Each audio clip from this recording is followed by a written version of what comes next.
what are actually the benefits and the need for you to work on your project yourself? Now, this is something so many people don't get to do, particularly some parts of Africa and also Europe and all that.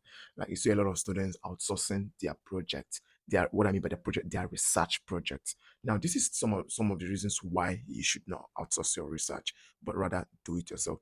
Now, the first thing there is that when you work on your research, now you need to see your research as an entrepreneurial skill that you want to build. Most people just pass through their projects, okay?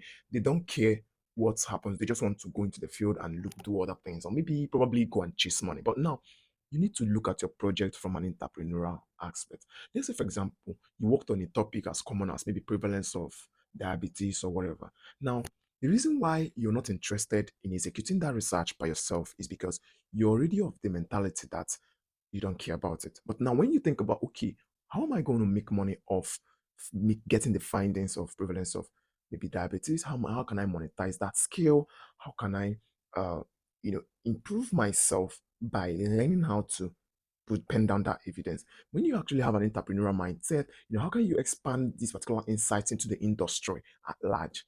You see that it pays off for you to develop that skill in writing. Now, the second thing why reason why you should actually learn to execute your project or your research tasks yourself is that it helps you develop skills that might be very useful in the future.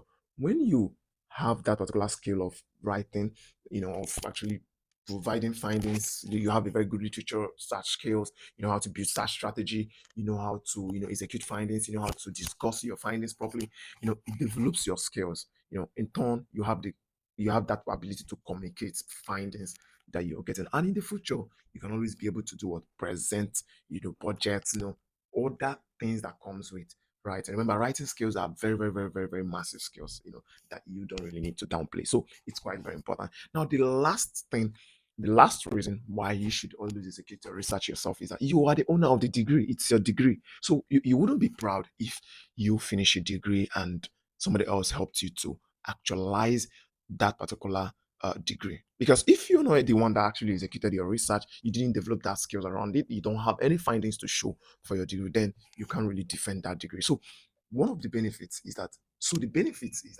you essentially you need to actually look at it from a very holistic point of view.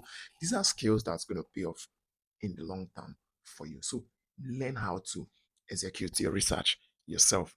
And we are here to provide you with the right course for you to learn how to automate your skills and get these things done by yourself. I hope this video helps. One love.